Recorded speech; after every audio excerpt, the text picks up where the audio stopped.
Bonjour, bonsoir à tout le monde. Et donc, bienvenue. Bonsoir. Bonsoir. Bonsoir à tous.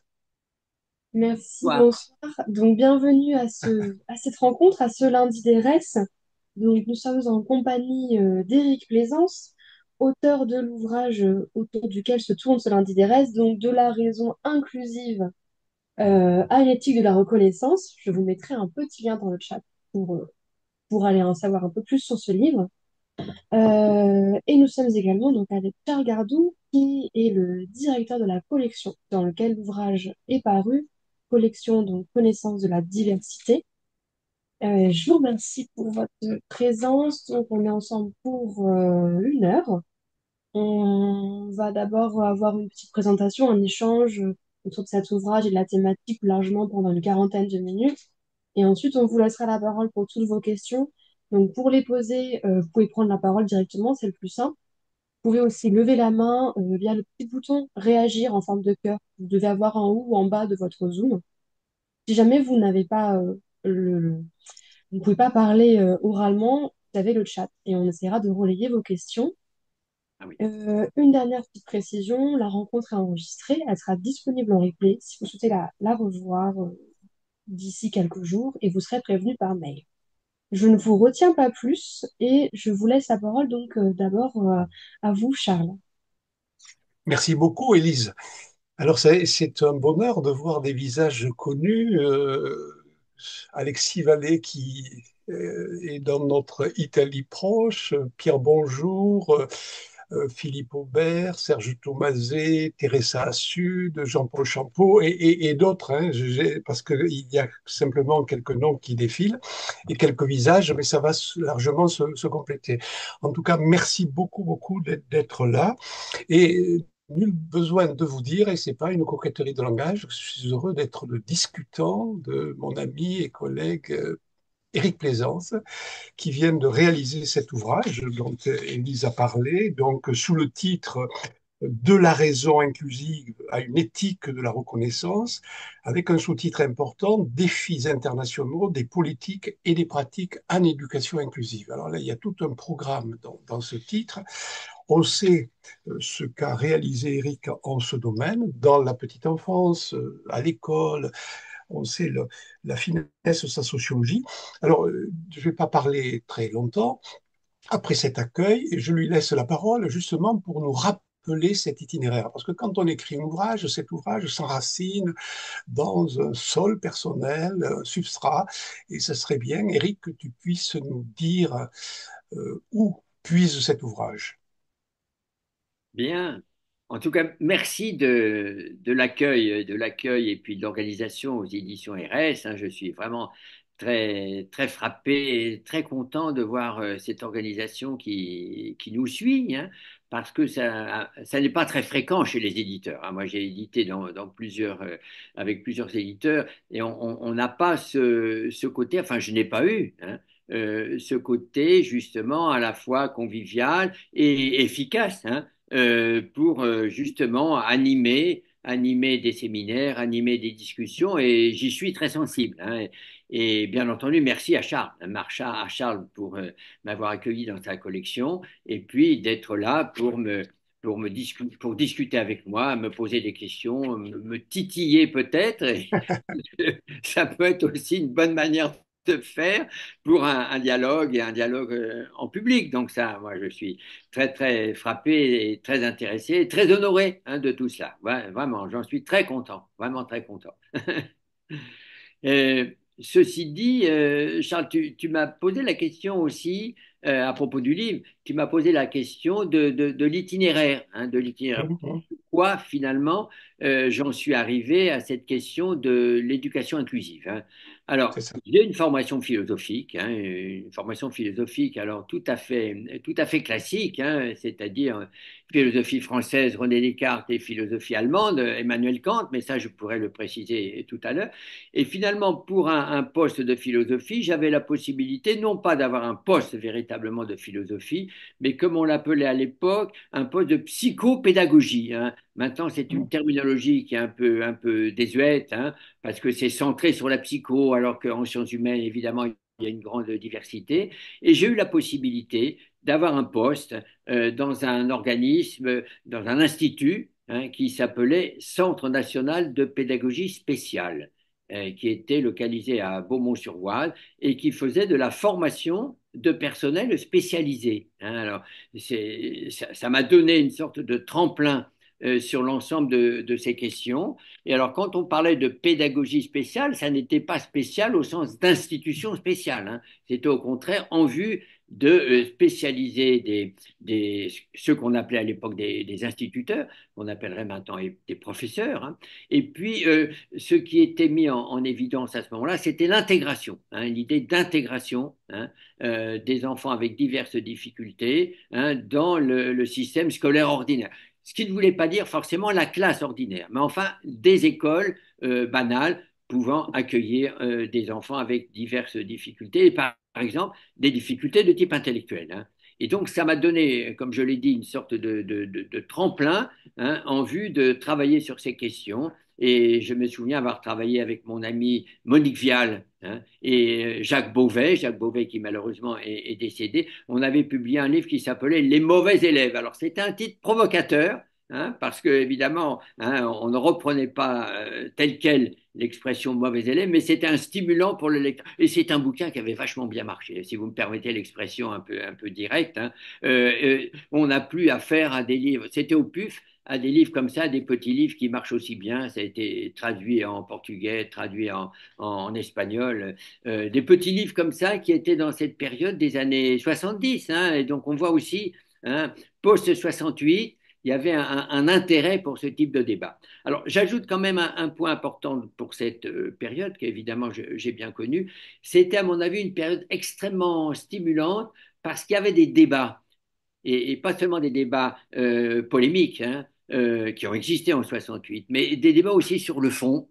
En particulier, il y avait un débat très fort sur la psychanalyse et aussi les orientations qu'on appelait à l'époque orientées par les questions intellectuelles, ceux qui avaient travaillé à la suite de Binet et Simon sur la déficience intellectuelle. Et donc, il y avait des débats et des polémiques très fortes qui existaient. Et ça, j'avais trouvé extrêmement stimulant pour ma réflexion, pour mon travail, et avec les amis que j'ai cités, Monique Vial et puis Jacques Beauvais. Et j'avais appartenu à ce moment-là à un centre de recherche spécialisé qui portait sur ces questions.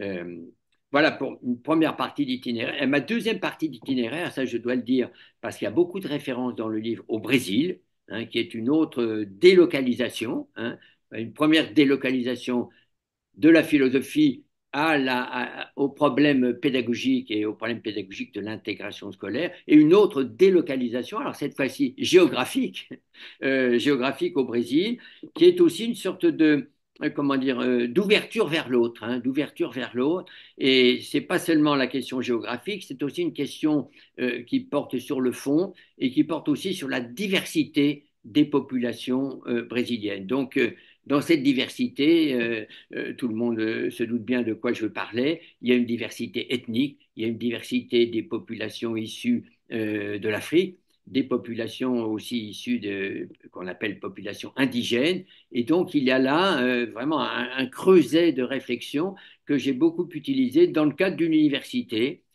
qui m'a accueilli, vraiment très bien accueilli, une université qui s'appelle Unirio à Rio de Janeiro, et donc avec des collègues absolument stimulants. Et donc, on travaille ensemble. Je continue à travailler avec eux avec beaucoup de plaisir. Voilà ce que je voulais dire sur l'itinéraire, mon itinéraire. Merci Euh, beaucoup, Eric. Alors maintenant, on a envie d'en savoir plus sur la substance de ton livre, c'est qui nous réunit ce soir. Peut-être tu peux dire un mot sur ses contenus, sur ses visées, sur... Oui, oui, oui, volontiers, volontiers, parce qu'il y a un titre là qui fait un petit peu bizarre, Raison inclusive. Et en fait, j'avais prévu au départ un titre peut-être un peu plus sophistiqué, mais bon, ça n'a pas bien marché du point de vue éditorial, pas à cause des éditions RS, mais à cause des problèmes de concurrence de titres. J'avais prévu Critique de la raison inclusive. Alors, pourquoi ce titre et pourquoi encore ici Raison inclusive? Parce que ça vient de ma formation philosophique. Donc c'est aussi un mot à la mode, hein. J'ai une amie qui m'avait dit ah oui mais ça fait un peu trop mode, bon c'est pas très bien. Et puis un autre ami m'avait dit ah si si si hein, justement il faut reprendre cette terminologie. Par exemple il y a un bon livre qui s'appelle Critique de la raison nègre, hein, et qui est un excellent livre. Et vous voyez on retrouve cette manière de formuler et qui se réfère à Emmanuel Kant, le philosophe allemand, et qui insiste sur l'aspect critique, non pas critique au sens, je dirais, au sens violent. Hein, on va critiquer pour critiquer, on va polémiquer, non, mais critique dans le sens, il faut critiquer la manière de penser. Hein, et il développait cette idée que moi je reprends volontiers, les conditions de possibilité de tel ou tel type de réflexion et conditions de possibilité de la pratique. Hein. Et donc, chez Emmanuel Kant, il y avait ces deux dimensions, au niveau de l'entendement et au niveau de la raison pratique. Et ça m'a beaucoup, beaucoup inspiré. Et puis, il y a un autre auteur qui m'a beaucoup inspiré, aussi un auteur allemand, hein, qui a beaucoup travaillé sur la notion de reconnaissance. Et je Alors, pense que c'est un, tu as été coupé, peut-être les autres ne t'ont pas entendu, tu parles d'Axel Honneth. Oui, je parlais d'Axel Honneth avec son travail fondamental qui porte sur la reconnaissance. Hein.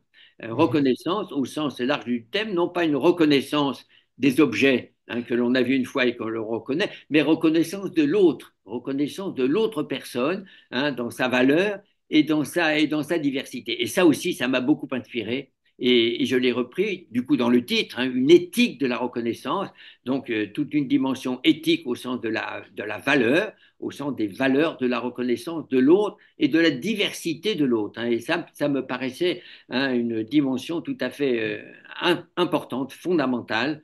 Et Axel Honneth, je pense, est un très grand auteur, bien publié en français, hein, et un auteur remarquable. Hein. Donc voilà Tu vois, mes en inspirations. t'éc- en t'écoutant, Eric, on a envie de savoir finalement comment tu organises un peu le contenu de son livre, quels sont ses traits saillants, comment il se structure. Oui, oui. Tout à fait. Alors, donc au début, hein, je rappelle effectivement comment j'entends critique de la raison inclusive, comme je viens de le dire, et après je développe surtout un certain nombre de notions hein, qui sont utilisées et pour lesquelles j'exerce quand même une vision critique, mais dans le bon sens, encore une fois, non pas critiquer pour critiquer, mais critiquer pour mieux comprendre et critiquer pour mieux agir. Alors, la notion d'inclusion hein, en tête la notion d'inclusion, qui est un usage maintenant fréquent, banalisé, et en même temps un usage fréquent pour les hommes et pour les groupes. Hein. Habituellement, on disait hein, inclusion pour l'inclusion d'une chose dans une autre, hein, d'un objet dans une autre. Hein, chez un orfèvre hein, qui va inclure une pièce précieuse par exemple dans une bague, etc., etc. Et l'usage de l'inclusion, parlant de l'inclusion des hommes hein, et des groupes hein, dans la société, ça c'est un usage tout à fait récent. Hein, qui date essentiellement des années 2000. Hein, donc, vous voyez, c'est vraiment extrêmement, disons, ça a 20 ans. Hein. Et alors, il y a une sorte d'engouement hein, pour la notion d'inclusion. On le trouve au Brésil, finalement, pratiquement le même mot, inclusion. Et il y a même une loi au Brésil qui s'appelle inclusion hein, pour les personnes handicapées, hein, appelées déficientes hein, au Brésil. Le mot handicapé n'existe pas, mais le mot déficiente existe. Alors, je crois qu'il faut faire attention à cet usage trop facile parce que cela oppose inclusion et exclusion, hein, comme une sorte comment dire, d'une opposition facile que moi j'appelle parfois une opposition binaire, un raisonnement binaire en oui ou non, hein, alors qu'en réalité les choses sont toujours beaucoup plus compliquées. Et il y a d'excellentes critiques à cet égard de la part de Robert Castel, hein, qui a travaillé plutôt sur les questions de l'histoire du travail et l'histoire du social.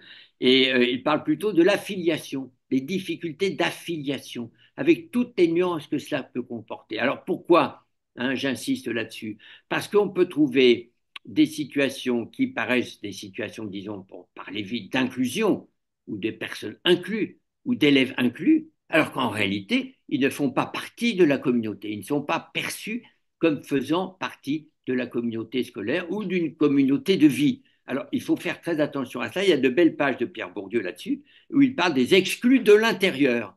Alors, vous voyez ce que ça veut dire? Exclus de l'intérieur, c'est-à-dire on est à l'intérieur d'une institution, on peut être à l'intérieur de l'école, mais finalement, ce n'est pas une complète acceptation, ça n'est pas une complète reconnaissance. Hein. Je reprends le mot d'Axel Honneth. Et donc, je crois qu'il faut être prudent par rapport à ça, voir, je dirais, toutes les nuances des situations, toute la complexité des situations, hein, et non pas avoir des raisonnements simplistes. Et les raisonnements simplistes, moi, je m'en méfie, parce que ce sont des raisonnements qui, je dirais, ratent la réalité, ratent les situations concrètes. Hein. Donc voilà, dans le livre, il y a des développements assez nourris, hein, sur la notion d'inclusion. Alors, on pourrait dire, mais est-ce que cela s'applique à éducation inclusive? Non, moi je ne pense pas.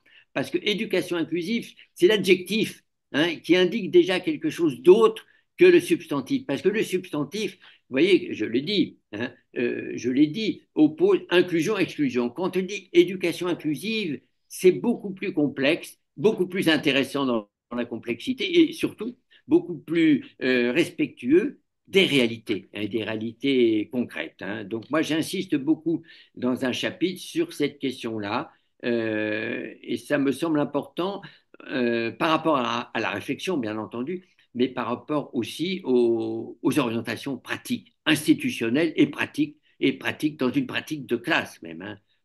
Euh, donc voilà, moi j'insiste là-dessus hein, dans le livre. Hein.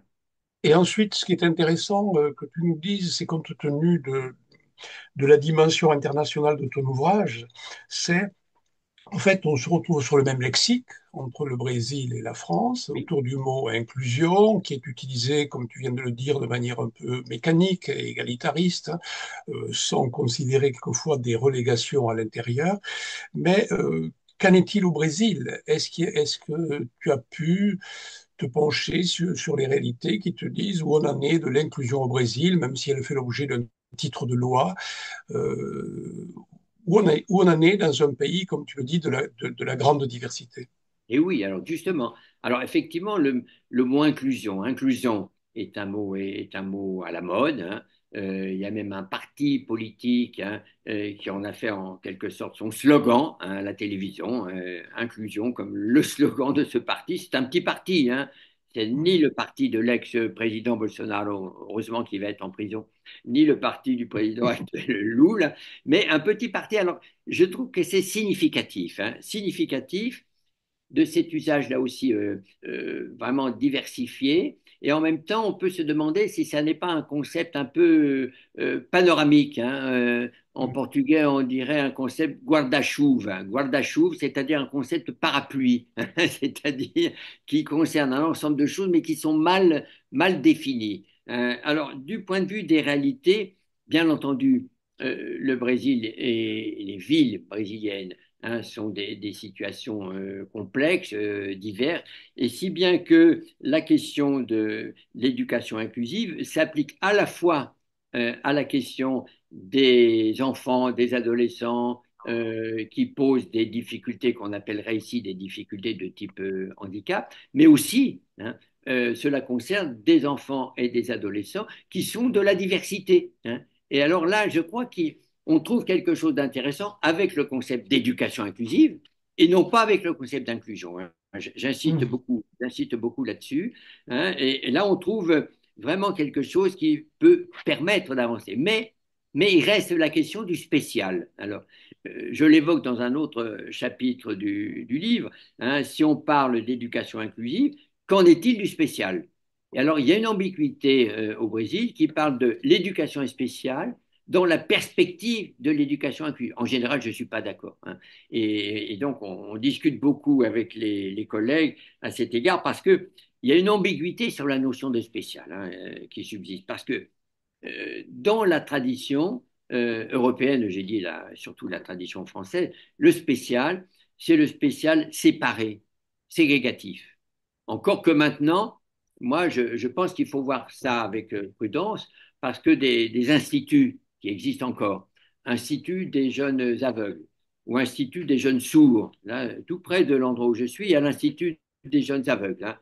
C'était au départ un institut effectivement séparé, mais qui a contribué au développement tout à fait important, fondamental, je dirais, de pédagogie concernant justement des enfants ou des adolescents qui avaient des problèmes sensoriels. Donc, il faut aussi, par rapport au passé, il faut aussi voir les avantages, quels ont été les avantages de ce qu'on a pu appeler spécial. Alors, bien entendu, aujourd'hui, le spécial séparé, ségrégatif, on ne peut pas être d'accord, bien entendu.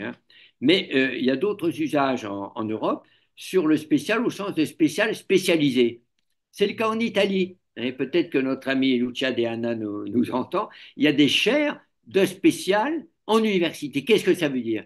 Ça veut dire pédagogie spéciale, c'est-à-dire approche spécialisée par rapport à des enfants et adolescents qui posent problème. C'est très différent. Donc il y a là aussi une ambiguïté de la notion de spécial, dans le sens de la spécialisation et non pas dans le sens de la ségrégation et dans le sens disons, du ségrégatif. Hein.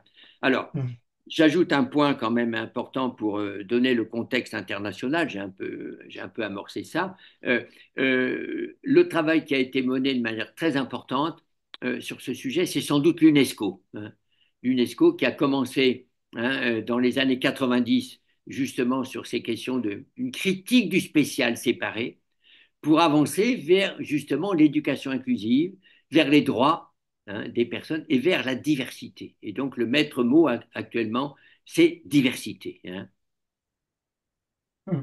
Éric, quand on t'écoute, je te renvoie encore quelques questions avant de passer la parole aux Oui, oui. participants, bien sûr, mais je me dis, est-ce que l'école telle que tu la vois, tu l'aperçois, tu l'as étudiée, te semble prête à aménager son intérieur pour que chacun y trouve sa place? On parle de diversité, mais la diversité est exigeante en termes d'adaptation, d'accommodement, de contournement, de plan incliné d'accès au savoir. Enfin, c'est exigeant. Alors, est-ce que là, dans un type d'inclusion, on n'en est pas au discours, d'autant plus que l'on oublie que le handicap, c'est une multiplicité de visages, c'est une multiplicité de situations, c'est une multiplicité de besoins. Et peut-être est-on, je ne sais pas ce que tu en penses, un peu guetté par l'effet catégorisation, les sourds, les aveugles, les autistes, etc., etc. Et du coup, les visages disparaissent, quoi. Bon, Oui, la oui. diversité, c'est une infinité de visages. Comment l'école, qui est souvent assez impréparée, en tout cas en France, hein, tu nous diras pour le Brésil, peut faire face sans une formation à la hauteur à cette diversité de visages. Oui, oui, tout à fait. Oui, tout à fait. Oui, oui, mais je suis bien d'accord avec toi. Donc, il faut être là aussi avec une vision face à la diversité des situations, à la complexité des situations. Hein. Alors, de ce point de vue, il y a à la fois des obstacles et, je crois, des avancées. Un des obstacles, mais qui est un obstacle vraiment banal parce que tout le monde l'entend, il y a beaucoup d'éducateurs ou de professeurs qui disent on n'est pas préparé pour ça. C'est ça. C'est On ce n'est qu'on pas entend préparé souvent. pour ça et on l'entend très souvent, mais c'est pas seulement en France, mais au Brésil, on entend exactement la même expression. Hein. Non estão preparados para isso. Hein. Alors, il y a deux manières d'interpréter. Hein. Là, pas d'interpréter abstraitement, mais d'interpréter quand on interroge les gens. Hein. Il y a deux. Donc, c'est pour les autres, c'est-à-dire pour des spécialistes. Nous, ça ne nous regarde pas, hein, et cela regarde des spécialistes, hein, comme je l'ai dit tout à l'heure, des spécialisés, et cela regarde d'autres institutions, en tout cas pas l'école, hein, pas l'école ordinaire. Alors, première interprétation, évidemment, très négative, hein, qui revient, à mon avis, un peu en arrière. Hein.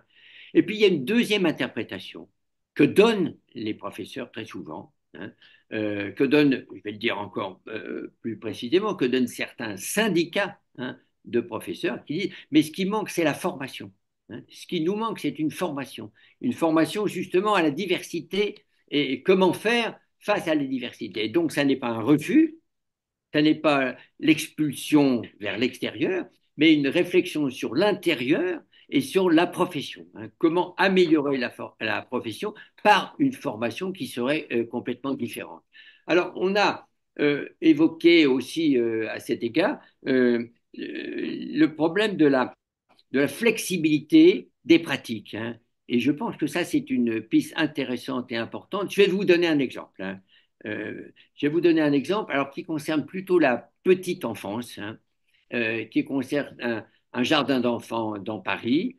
Et il y avait une activité que j'ai observée avec beaucoup d'intérêt, c'était la fabrication d'un gâteau, hein, avec un petit groupe d'enfants.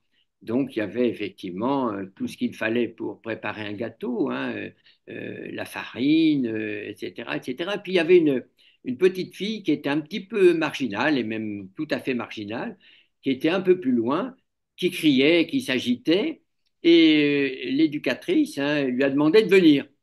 Hein, et la petite fille est venue, elle a soufflé sur la farine. Et donc, ça fait effectivement un nuage de farine, pardon, ce qui n'était pas prévu.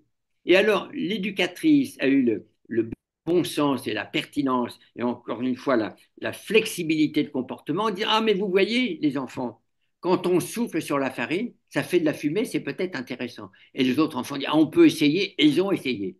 Autrement dit, il y avait une sorte de récupération du comportement qui n'était pas prévu de la petite fille, une récupération et non pas la considération que c'était un comportement déviant, mais au contraire une récupération de ce comportement en vue d'en faire quelque chose d'un collectif. Alors ça, c'est Mm. effectivement très important. Et alors, on peut transposer, on pourrait transposer ce type d'exemple à d'autres activités qui ne soient pas du tout l'activité du gâteau et de la farine, mais des activités qui concerneraient tout ce que vous voulez. Hein. Au collège, ça concernerait par exemple l'histoire-géographie, je donne cet exemple au hasard. Et donc ça me paraît tout à fait important, hein, qu'il y ait une flexibilité de comportement qui implique aussi une flexibilité de pensée. Hein. Ce n'est pas seulement du comportement, hein, c'est une flexibilité de pensée.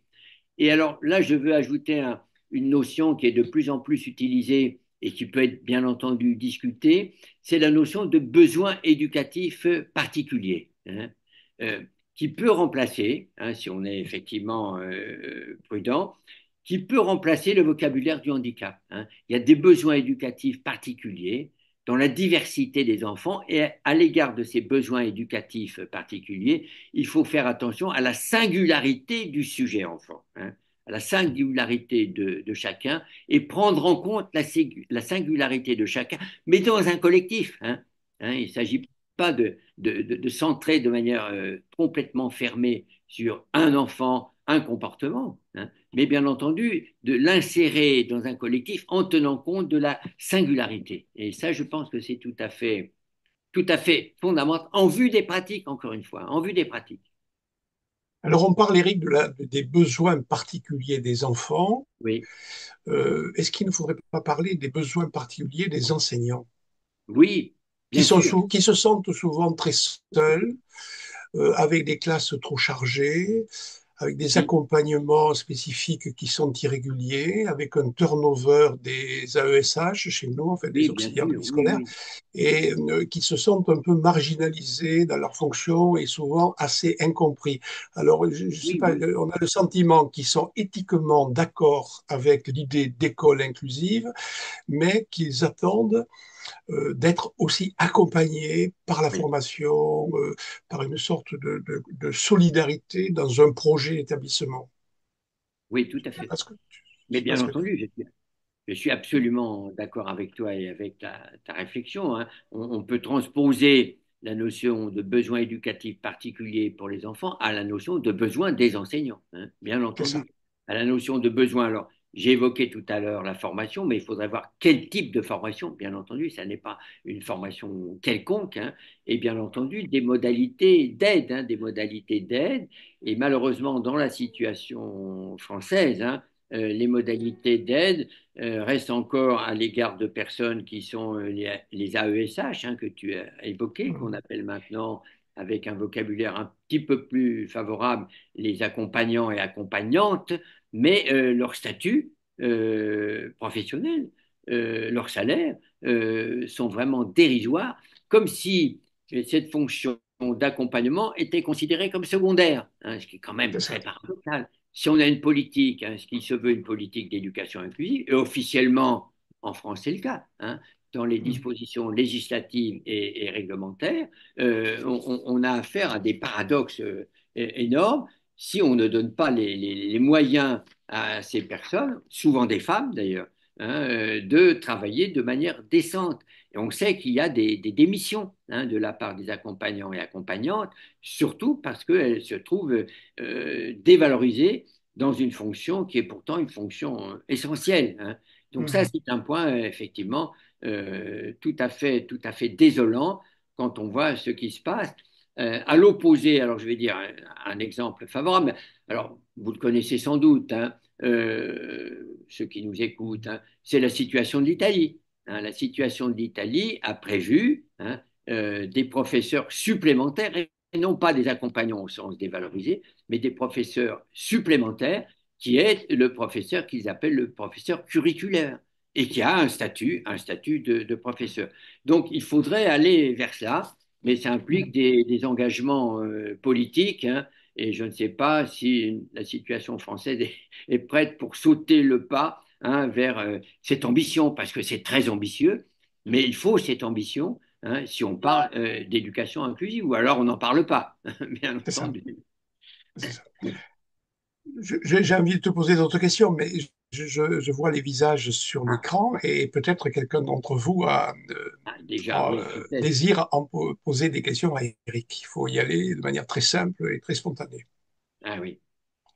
Je me permets aussi, puisque je vois qu'une personne dans le chat, Cécile Uccelli, je ne sais pas si je le prononce bien, mais qui demandait si vous pouviez parler des besoins éducatifs partagés.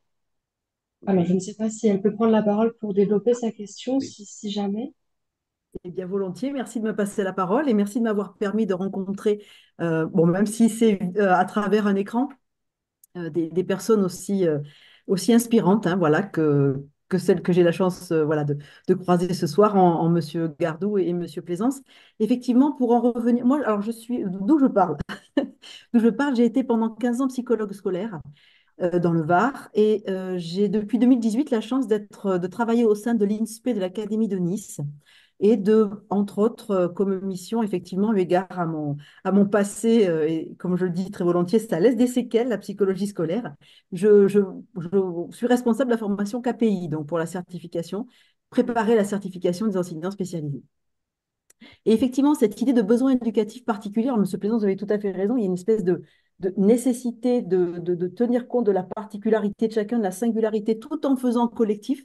Donc, c'est déjà quelque chose qui peut paraître un paradoxe. C'est pour ça que moi, je suis pas mal intéressée par cette idée de besoin éducatif particulier. Je vais vous dire justement dans quel contexte il me semble que ça peut prendre sens, notamment pour la formation, parce que j'interviens aussi au niveau des masters métiers, éducation, enseignement, formation. C'est cette idée qu'à partir du moment où on traduit la difficulté en besoin, des difficultés qui peuvent être donc des symptômes de troubles ou de difficultés d'adaptabilité à l'environnement très normatif de l'école.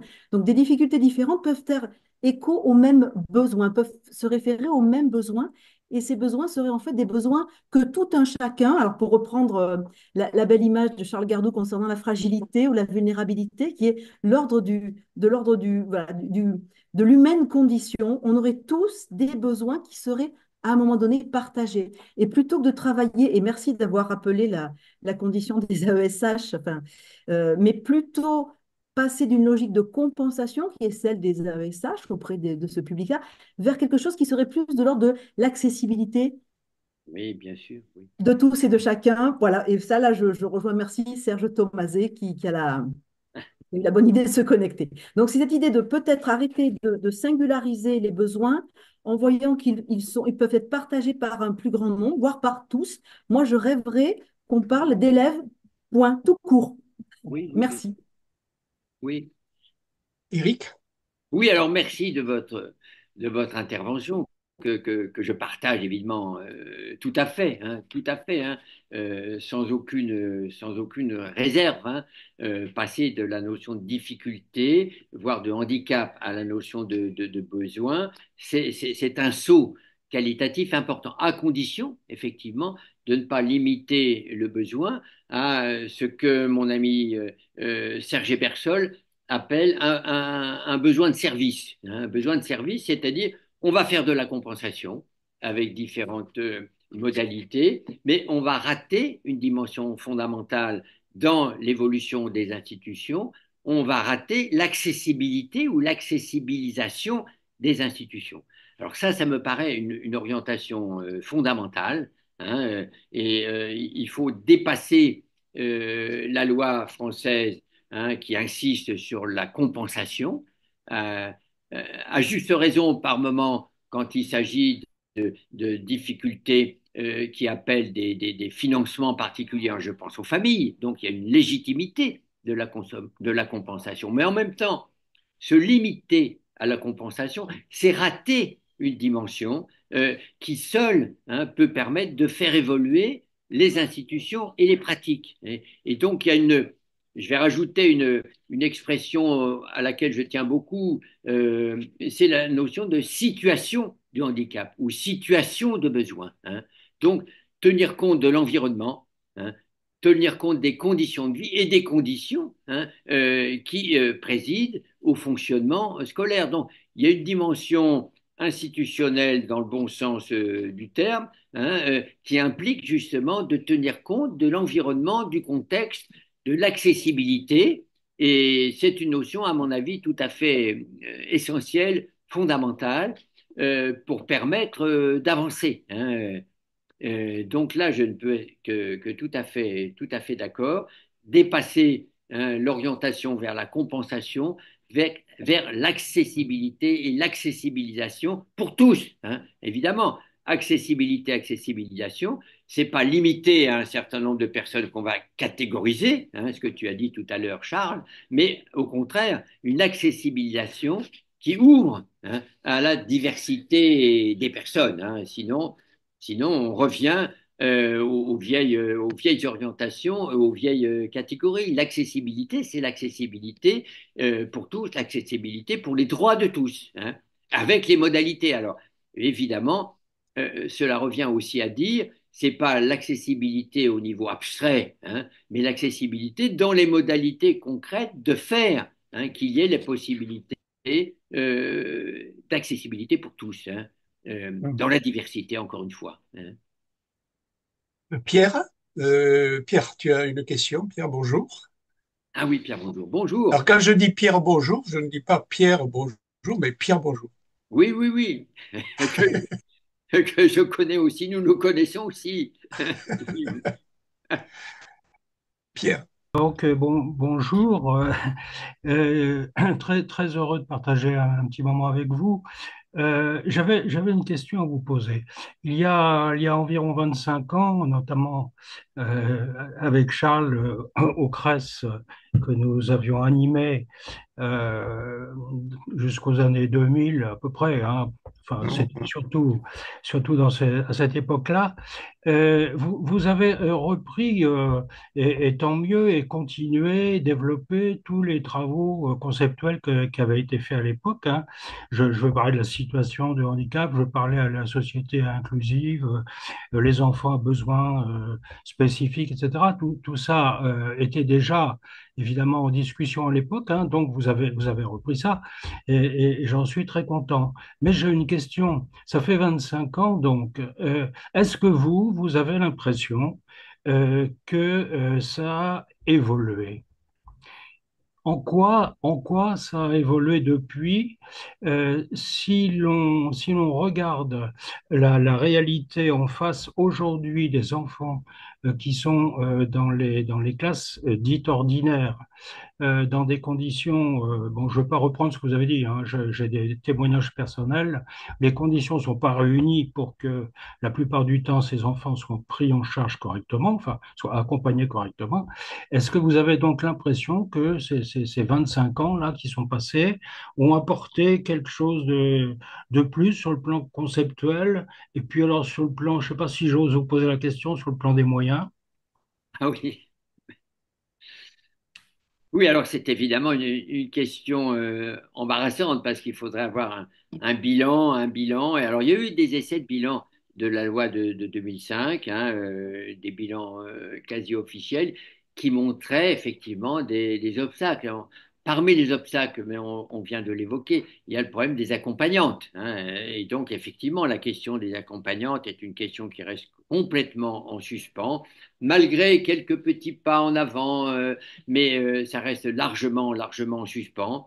Et concernant la formation des professeurs, alors il y a bien entendu des dispositions qui ont été prises, hein, des modules de formation, mais je pense que ça reste largement insuffisant. Et si on pense aux formations, ça voudrait dire rénover vraiment très profondément les formations. Alors ça ne dépend pas des professeurs, ça ne dépend pas seulement, hein, des pouvoirs publics supérieurs, mais ça dépend aussi, hein, des différents types d'instituts de formation. Mettre en place des formations qui soient des formations participatives, c'est-à-dire des formations qui ne soient pas des formations, je dirais, verticales, mais des formations horizontales, hein, tenant compte justement de l'expérience des personnes et partageant un certain nombre d'expériences, y compris les expériences difficiles, pour faire évoluer justement les pratiques. Là, je ne suis pas sûr, bien que je n'ai pas de bilan à vous proposer, mais je ne suis pas sûr que les choses soient tout à fait favorables aujourd'hui, parce que aussi il faut changer, je dirais, changer de focale par rapport à tout ça. Moi, il y a une expression que j'utilise dans le livre, qui est une expression un petit peu justement provocatrice, hein, avoir une dimension de l'improvisation réglée, hein. Une improvisation réglée, donc habituellement c'est mal vu, hein. Si on dit improvisation, bon, alors, qu'est-ce que ça va donner? Ça va être la pagaille, ça va être, comme on dirait en portugais, ça va être la bagunce, hein, qui veut dire effectivement n'importe quoi, hein. Je pense que c'est une notion importante et je prends un exemple dans le livre d'une musique évidemment dont je suis très amateur et que je connais assez bien, c'est la musique de jazz, hein, où il y a de l'improvisation, mais sur la base d'un thème, sur la base justement de repères des musiciens et qui improvisent à tour de rôle. Et je pense que là, il y a une dimension tout à fait importante qui serait à valoriser, mais ça implique effectivement une autre manière de penser. Et je vais prendre un exemple quand même sur un auteur qui a beaucoup travaillé là-dessus, et je vous renvoie à ses écrits, c'est Philippe Perrenou, hein, notre collègue suisse, hein, qui a beaucoup travaillé sur la formation des professeurs. Il parle d'improvisation et de bricolage, hein, de bricolage. Alors là aussi, on pourrait nous dire, mais alors vous allez faire de la formation bricolée. Mais non, c'est pas de la formation bricolée, c'est de la formation qui met en évidence, qui met en valeur un certain nombre de dimensions de pratique où il s'agit de réagir à un certain nombre de situations, comme je l'ai dit tout à l'heure dans mon exemple, avec une certaine flexibilité. Alors, bon, je laisse effectivement là aux instituts de formation de prendre en compte ça ou alors de l'interpréter parce que ce serait effectivement une petite révolution quand même, me semble-t-il, hein. Partager aussi une vision, hein, sur le bricolage nécessaire dans des pratiques difficiles et non pas des pratiques. Alors, pourquoi je dis ça et j'insiste peut-être un peu lourdement, c'est parce qu'aujourd'hui, on nous parle de bonnes pratiques. Voilà. Et ça m'énerve, hein. Je le dis alors brutalement. Ça m'énerve parce que bonnes pratiques, c'est revenir à des normes, hein, des normes. On va faire des bonnes pratiques, on va diffuser des bonnes pratiques. Moi, je pense que c'est une fausse piste, hein. C'est pas ça, hein, l'orientation. C'est une orientation qui oriente vers effectivement une critique des normes, une prise en compte des environnements, de la diversité non seulement des élèves, mais de la diversité des environnements pour envisager des pratiques, hein, qui soient des pratiques pertinentes où interviennent effectivement des dimensions de bricolage local, hein. Donc le local intervient à ce niveau de manière tout à fait importante, hein.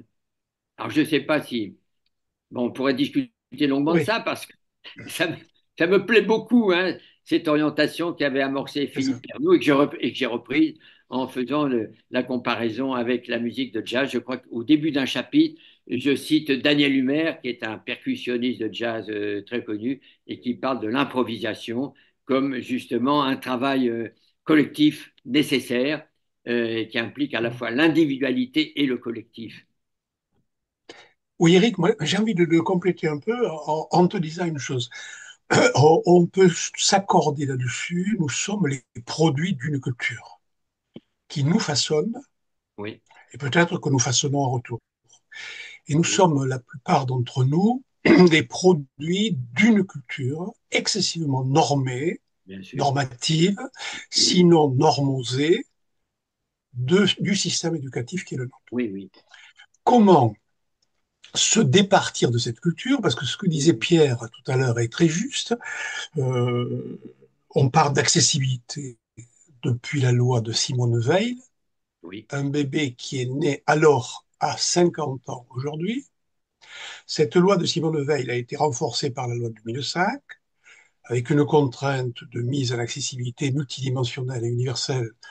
20 ans après, on l'a détricotée, avec des calendriers d'adaptation, etc. Bref, on a contourné la loi. oui, On a une classification internationale du fonctionnement humain qui a remplacé celle de 80, oui, oui, oui, qui s'appelle la CIF, avec une insistance très particulière sur le contexte et sur les facteurs environnementaux. oui, Et on a signé et ratifié la Convention internationale des droits des personnes handicapées qui fait de ces questions la priorité en tout domaine. Or, comme l'a dit Pierre, et je ne noircis pas le tableau, on a l'impression que on est prisonnier d'une culture que tu appelles justement à être reconsidérée, une improvisation réglée, un bricolage, etc., quelque chose qui serait très créatif. Or, on a l'impression que le système a oui, oui, étouffer cette créativité. oui, Alors, on a envie de savoir, parce qu'on est obligé de faire ce constat. Hein, on n'a pas tellement de latitude dans le système. oui, Hein, il faut la liberté est quand même excessivement contrainte. On a envie de se demander, mais qu'est-ce qu'il en est au Brésil? Ou, moi, je connais moins le Brésil que toi, un tout petit peu. Cependant, on a l'impression que les classes sont très nombreuses, que la profession d'enseignant n'est pas très facilitée ni gratifiée. Est-ce que là-bas, on a avancé davantage dans l'idée qui est la tienne de personnaliser un peu ce qu'on fait et de ne pas être dépendant d'un système normatif? oui, oui, je comprends, oui. Alors, répondre, oui, oui, il y a à la fois la question générale que tu poses sur le poids des normes, des classifications, etc. Oui, et la question que tu prolonges avec le Brésil. Mais le Brésil est d'une telle diversité qu'on ne peut pas raisonnablement comparer ce qui se passe au nord du Brésil, en Amazone, et à Rio de Janeiro, hein, parce qu'il y a une telle diversité des politiques locales très, très différentes et des politiques locales qui peuvent être normatives, justement, et d'autres politiques locales qui peuvent être ouvertes à la diversité, et par exemple ouvertes aux cultures régionales et aux cultures indigènes, hein. Je prends cet exemple, hein. Alors, il y a des avancées, il y a des avancées, hein, dans l'université où je me trouve, Unirio, c'est une université qui a été le plus loin dans ce qu'on appelle l'action ou les actions affirmatives.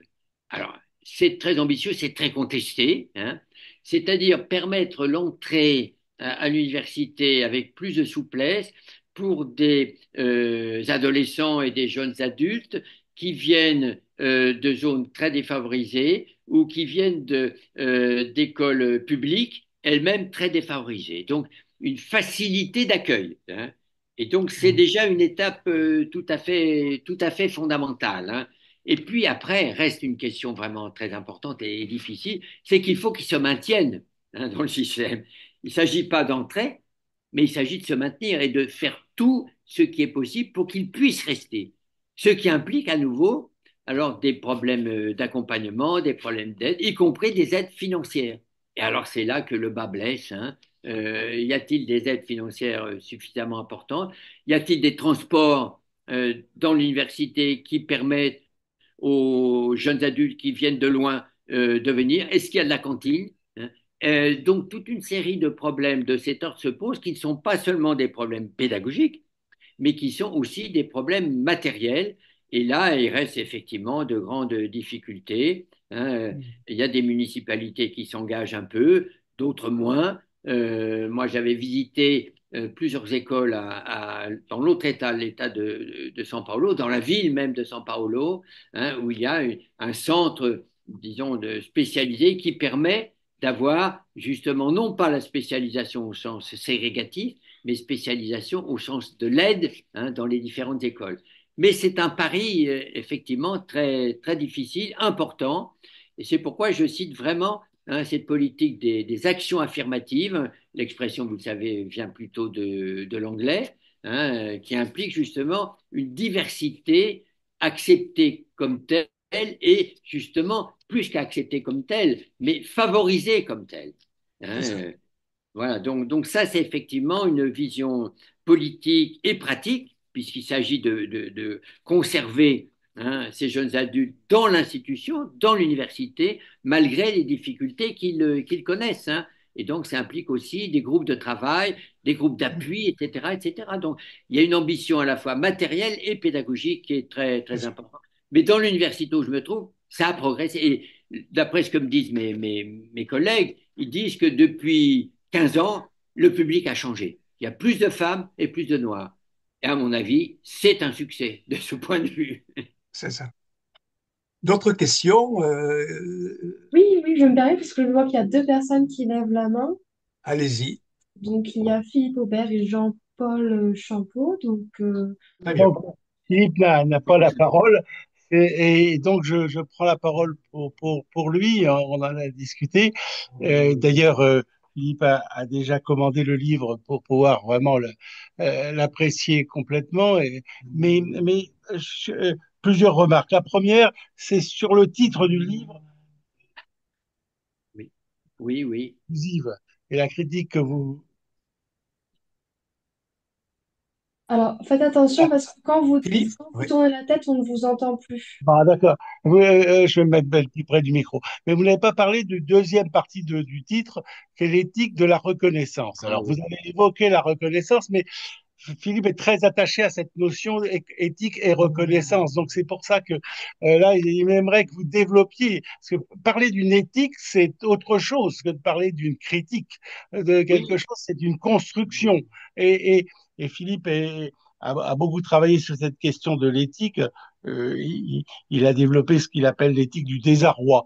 Lui, parce que justement, l'éthique qui oblige à se reposer des questions, hein. Mais, oui, mais, mais c'est très important que vous développiez un petit peu ce point-là. Mais le deuxième point qu'il voulait vous aborder, c'est que il travaille beaucoup sur cette notion d'école inclusive et il s'aperçoit que beaucoup, en fait, parlent beaucoup ce concept, mais de façon justement très conceptuelle, très générale, et il ne s'intéresse pas aux expériences réellement. Alors, vous l'avez dit vous-même que oui, vous étiez poussé à ça.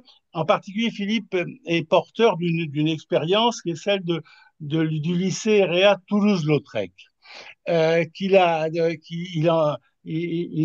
passé 12 ans de sa vie scolaire. Il vient de créer l'association des, des anciens élèves et amis de Toulouse-Lautrec.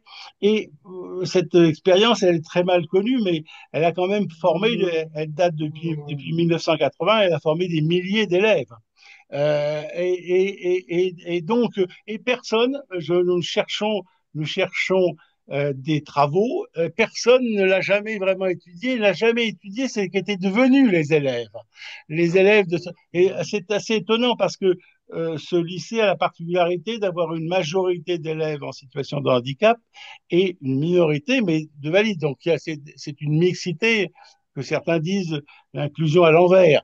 Et personne n'en a vraiment. Il y a eu une série télévisée faite par une ancienne élève, d'ailleurs, mais personne. Et Philippe voudrait d'ailleurs se servir de cette approche, justement beaucoup plus expérimentale, pour lancer sa thèse de doctorat sur ce sujet. Voilà, donc c'est pour ça qu'il est très sensible à vos travaux, et Charles Gardou le sait bien.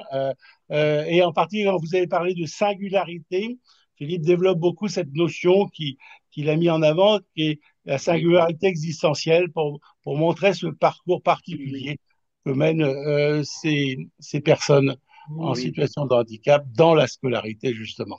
Ah oui. Merci Philippe. Eric. Oui, merci beaucoup pour ces questions et ces commentaires parce que vous avez presque tout dit. Le lycée Toulouse-Lautrec, je ne le connais pas malheureusement. Et il se situe dans quelle ville? Vous avez dit Toulouse, non? Près de Versailles, près de Garches, Ah, Versailles. après faire ça, non, je ne le connais pas. Donc, de ce point de vue-là, donc, je suis en déficit. Hein. Mais sur le fond, alors, la question de l'éthique hein, que vous avez évoquée tout à l'heure, oui, j'insiste beaucoup sur cette notion d'éthique. Hein, et qui implique quoi? Qui implique beaucoup plus que, je dirais, le vocabulaire facile de l'éthique. Parce que maintenant, vous savez qu'il y a des entreprises qui disent nous avons une politique éthique, nous faisons de l'éthique. Hein. Mais simplement, c'est une banalité en disant qu'ils essaient de faire un petit peu mieux que d'autres. Hein. Mais éthique, ça implique beaucoup plus. Hein. Ça implique un respect des valeurs fondamentales. Hein. Donc, c'est la notion de valeur qui me paraît tout à fait centrale. Et si je lis les deux notions éthique et reconnaissance, je pense qu'on a une orientation alors vers une reconnaissance, je l'ai peut-être dit déjà, excusez-moi, une reconnaissance de la valeur personnelle, de la valeur de la personne et une reconnaissance dans sa singularité. Et je pense que dire cela, c'est effectivement avoir une orientation éthique hein, vers une reconnaissance qui, encore une fois, n'est pas une reconnaissance dans le sens de la reconnaissance d'une chose que l'on a déjà vue, mais une reconnaissance de la valeur de la personne. Hein. Alors, chez Axel Honnête, hein, il y a des développements tout à fait intéressants de ce point de vue, où il montre qu'il y a des niveaux de reconnaissance. Hein. La reconnaissance du jeune enfant par son entourage, la reconnaissance du citoyen, et puis une reconnaissance qui est beaucoup plus ambitieuse, qui est une reconnaissance de la solidarité. Hein. Et effectivement, si on va vers une éthique de la solidarité, hein, on va vers quelque chose qui est beaucoup plus ambitieux, qui implique une transformation radicale de nos sociétés, pas seulement de nos sociétés au sens global, mais de nos pratiques quotidiennes, une solidarité dans l'environnement quotidien. Et donc ça, c'est effectivement quelque chose de tout à fait important. Il y a une chose que j'ai oublié de vous dire, mais qui rejoint ces réflexions, euh, c'est tout ce qui est dit à propos des besoins particuliers. Je suis en train de travailler avec mon ami Michel Chauvière hein, sur ces questions-là et je mets en évidence la dérive des besoins éducatifs particuliers. Une dérive vers quoi? Eh bien, j'ai essayé d'écrire et de préciser une dérive vers les évaluations. Hein. On va évaluer les besoins particuliers et on considère que c'est très bien. On va non seulement les évaluer, mais on va faire une bonne gestion. Hein. Donc, il y a là, dans les orientations actuelles, je rejoins ce que disait tout à l'heure Charles Gardou, vers quoi hein, peut-on aller du point de vue des cultures? Il disait les cultures normatives, mais justement, hein, quand on s'oriente officiellement hein, vers des besoins particuliers évalués pour une bonne gestion, je pense on a là une orientation contemporaine. Hein. C'est pas seulement l'école, c'est pas seulement les besoins particuliers, c'est beaucoup plus global et on va vers ce que j'appelle hein, une dérive qui Hum. me paraît dangereuse dans le contexte actuel. Hein. Merci Eric. Alors je crois que Oui, Jean-Paul voulait réagir. ah oui, Jean-Paul, pardon. je Oui, t'en prie. bon, Jean-Paul, pardon. bonjour et merci. Euh, non, je voulais réagir sur la question des moyens. Est-ce qu'on peut dire que c'est une question de moyens quand les AESH, dont je suis d'accord pour dire que le traitement qu'on leur fait est relativement indigne, quand les AESH sont le deuxième corps de l'éducation nationale, quand le nombre de dispositifs qui interviennent dans l'école en soutien des élèves ou des enseignants, je vous invite à essayer de les lister. Normalement, ça tient en un paragraphe, mais bien en 10 lignes quand même. Donc, est-ce que c'est uniquement une question de moyens ou quelle est quels sont les freins sociaux ou les freins politiques qui font qu'on n'est pas capable de faire ce qu'on a fait en 75, c'est-à-dire ce qui a été fait en 75, c'est-à-dire de prendre deux lois le même jour, une qui oriente et l'autre qui organise. Voilà. Oui, oui, oui. Oui, oui, bonne réaction. Alors, il faudrait que là, il y ait un engagement politique fort à cet égard, parce qu'effectivement, c'est pas seulement une question de moyens purs et simples. Encore que la question des moyens se pose, mais comme je viens de l'évoquer, ça pose une question aussi de l'idéologie, hein, pour se démarquer de la norme, et comme je le disais là, se démarquer de la norme évaluatrice, hein. Et vous savez, hein, ceux qui sont un petit peu dans le système éducatif, hein, le GEVASCO, hein, euh, la grille d'évaluation des besoins particuliers, pour moi, c'est quelque chose d'assez fou, parce que il s'agit-il d'évaluer à partir d'une grille ou d'évaluer la singularité des personnes dans un collectif? Je reviens sur ce que j'ai dit, mais on se trouve malheureusement dans une orientation sociale au-delà de l'école, qui est une orientation évaluatrice et gestionnaire, hein.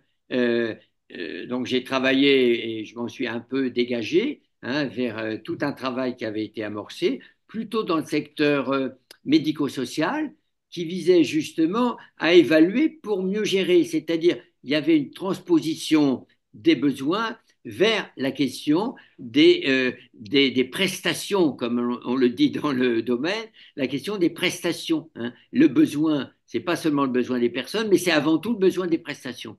Et alors là, ça me rend furieux, ça me rend furieux, enfin, véritablement.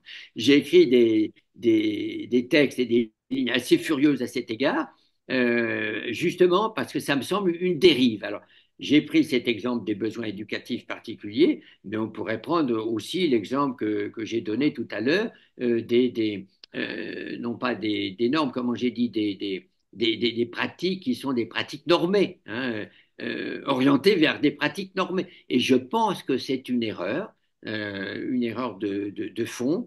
Et de ce point de vue-là, on ne va pas bien, hein. On ne va pas vers une amélioration, hein. Donc, ça impliquerait, hein, quelque chose alors, effectivement de plus ambitieux, hein, c'est-à-dire vraiment une rénovation complète de l'idéologie, hein. Et que de ce point C'est de ça. vue-là, avec ce petit bouquin, la raison inclusive soit aussi une critique sociale, hein. Hmm. Merci Eric. Je regarde Élise, je crois qu'on est arrivé au bout du Oh, temps. Déjà, on a plaisir à t'écouter, Eric. Tu nous as bien fait entrer dans ta pensée, dans tes projets. Alors, je sais pas, en termes conclusifs, moi j'ai ce sentiment là, à l'instant, c'est que la notion de société inclusive, d'école inclusive, qui sont indétachables d'ailleurs, hein, eh bien, sont aujourd'hui à contre-culture. oui, C'est-à-dire qu'on a l'impression que nos sociétés tournent dans un sens et que nous, on propose quelque chose qui est complètement à contresens. Ça va contre le vent actuel. Et du coup, ça peut créer oui, effectivement le sentiment euh, de leurre, parfois, parce que certains disent, bon, l'idée d'éducation inclusive, de société inclusive, c'est un leurre, c'est dans le ciel des idées, oui, c'est un mirage. La société va dans l'autre sens.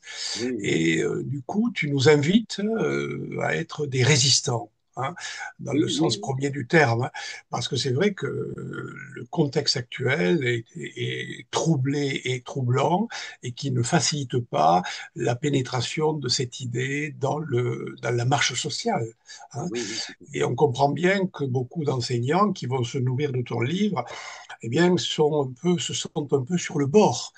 Une injonction paradoxale, hein, une injonction paradoxale, dans des systèmes quand même qui restent sélectifs, oui, qui oui, restent sélectifs, hein.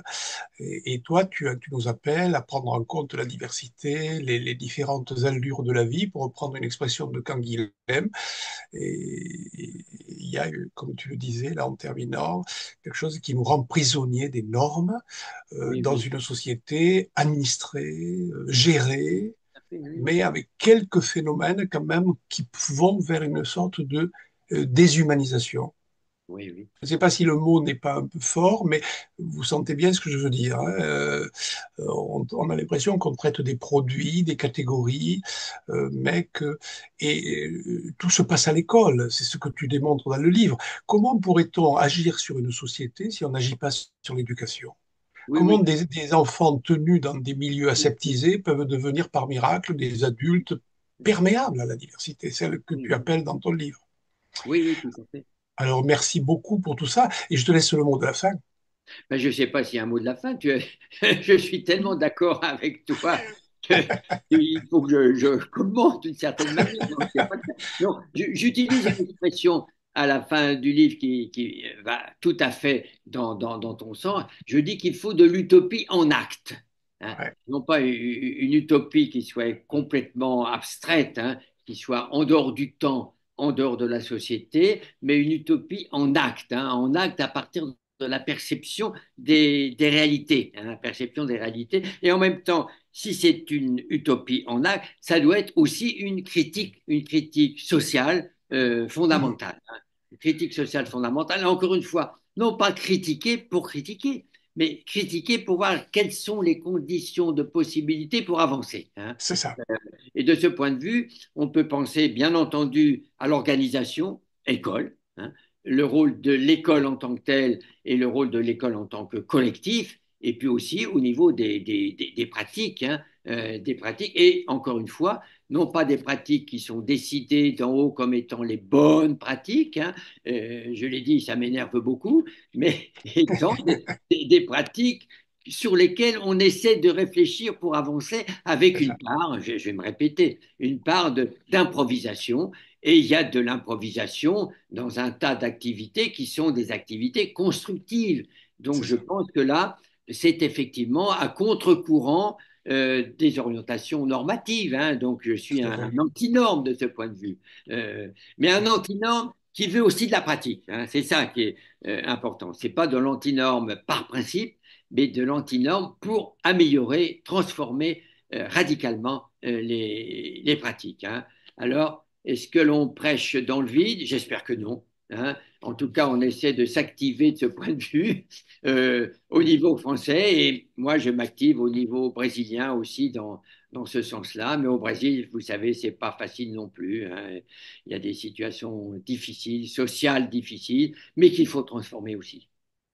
Merci beaucoup. Merci beaucoup à tous, hein, d'avoir participé. C'est réjouissant de vous voir tous. J'en ai salué quelques-uns, mais je vous salue tous en même temps. Je vois Catherine, j'ai vu Jaïve Barrère, etc., etc., et tous les autres, hein. Donc, merci infiniment, Élise, et merci beaucoup aux éditions RS. Je confirme ce qu'a dit Eric, hein, on leur doit beaucoup dans le champ des sciences humaines et sociales. Et donc, merci de ce que vous faites pour valoriser ces travaux qui ne sont pas des succès de librairie, contrairement à ce qui fait sensation dans le monde aujourd'hui. Merci beaucoup à tous. Merci à tous, merci moi aussi de mon côté. Merci aux éditions RS, hein, Ouais, merci de votre appui, votre soutien, votre convivialité, hein. C'est pas seulement, exactement. hein, c'est une Mais convivialité. ça c'est très toulousain. C'est très toulousain. Alors, un petit cocorico toulousain, c'est pas mal. Ils ont une bonne équipe de rugby et ils ont un très bon éditeur. Très gentil, merci. Merci à vous aussi hein, de vous être rendu disponible pour ce soir et pour ces échanges très riches. Et merci aussi aux participants pour vos questions et vos apports.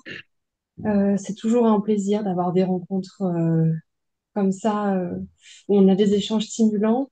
Je ne vous retiens pas plus longtemps. Je vous souhaite à tous et à toutes une bonne soirée. Et Merci.